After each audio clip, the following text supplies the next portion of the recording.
Bismillahirrahmanirrahim. Dear students, Assalamu alaikum. In ninth class, you had studied two main systems like digestive system and circulatory system. Now, in 10th class, we will further study some other systems like nervous system, urinary system and reproductive system. So, today we are going to start our first chapter, that is gaseous exchange. As the name shows, this system is related with respiratory system. In this chapter, we will study about gaseous exchange in plants and human, disorders of respiratory system and bad effects of smoking. So first we should know what is gaseous exchange. Gaseous exchange means transfer of gases, mainly carbon dioxide and oxygen, which are essential for survival of living organisms. So the definition of gaseous exchange is taking in of oxygen and giving out of carbon dioxide. Again, what is gaseous exchange? Taking in of oxygen and giving out of carbon dioxide is termed as gaseous exchange. While studying gaseous exchange, two terms come in our mind. One is respiration and other is breathing. Most people think that both terms are same, but it is not so. Respiration involves cells, so-called cellular respiration.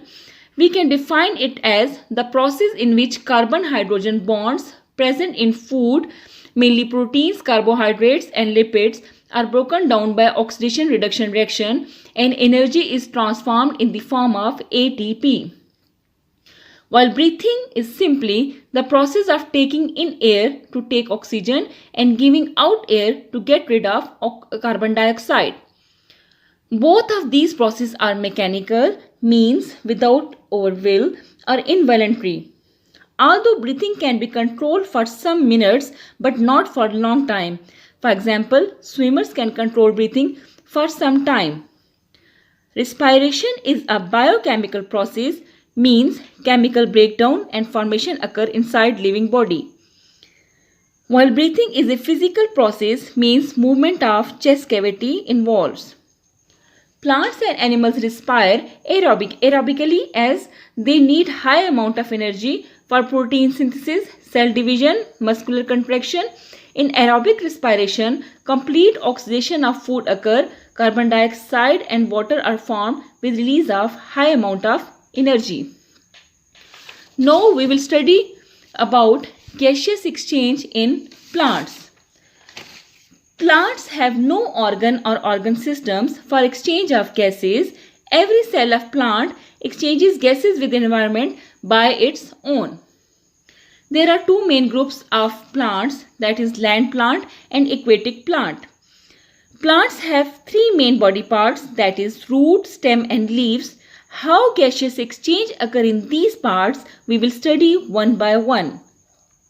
First, leaves and young stem have stomata in their epidermis through which gaseous exchange occurs. The inner cells of leaf called mesophyll cells and young stem have air spaces which also allow movement of gases. This is the diagram of internal structure of leaf. In this diagram, you can see air spaces among mesophyll cells. Air enters and leaves through a single opening called stoma. If there are more than one opening, then they are called stomata, present in both lower and upper epidermis. In this diagram, stoma is shown on lower epidermis as stomata are more in lower epidermis as compared to the upper epidermis. So this diagram is showing the exchange of gases among the air spaces in leaf cells. In woody stems and mature roots, the entire surface is covered with the bark which is impervious to water and gases, means non-porous, do not allow water and gases to pass through them. However, there are certain pores called lenticels which allow air to pass through them. In case of young roots, gases diffuse in and out through the germinal surface. These gases are present in air surrounding the young roots. In aquatic plants, they take oxygen from dissolved in water and give carbon dioxide to the water. Leaf face two situations during day and night.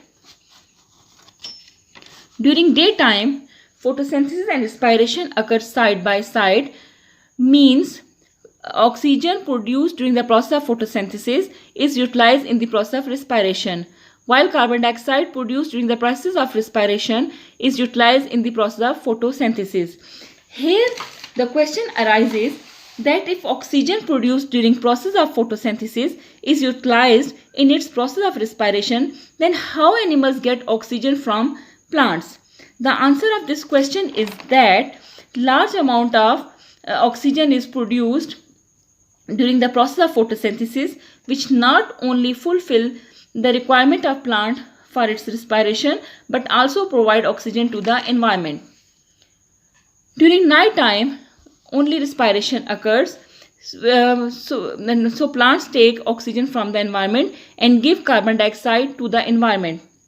That's why our elders suggest that never sleep under trees during night time, as carbon dioxide is not good for our brain cells and person can become unconscious and retarded. The video attached at the end of this lecture will make it more easy to understand the topic. Thank you. Surface of the roots. Respiration through stomata. Stomata are small apertures found on the surface of the leaf. For the process of respiration, oxygen enters stomata by the process of diffusion and then into other cells of the leaf. This oxygen is utilized in the breakdown of glucose to carbon dioxide and water. This does not occur in a single step, but in a series of steps. When concentration of carbon dioxide increases inside the cells, it is diffused out through stomata. Respiration through lenticels. Lenticels are the openings in the bark of woody stems. They also serve as a place of gaseous exchange. Respiration through general surface of the roots. Plowing or tilling of the soil creates small air spaces around soil particles, which provide the sources of oxygen for the roots. This oxygen present between the soil particle diffuses into root hairs, which are the extension of the epidermal cells of the root by the process of diffusion. From the root hairs, oxygen diffuses into other cells of the root.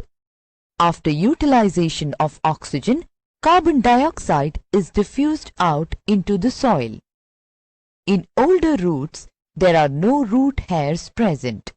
Instead, they have a layer of dead cells which is protective in nature and encloses small openings. These are used for gaseous exchange between soil and inner living cells. Respiration takes place both in the presence and in the absence of sunlight. In the presence of sunlight, the stomata are open. Photosynthesis is in progress and the oxygen thereby produced is used for respiration. The carbon dioxide produced during respiration is used in photosynthesis. Excess gases formed are given out through stomata. In the absence of sunlight, the stomata are closed. There is less oxygen in the air spaces between cells than in the atmosphere outside the plant. So, oxygen diffuses into the plant through the lenticels and the stomata. Carbon dioxide produced during respiration at night diffuses out through the lenticels and the stomata.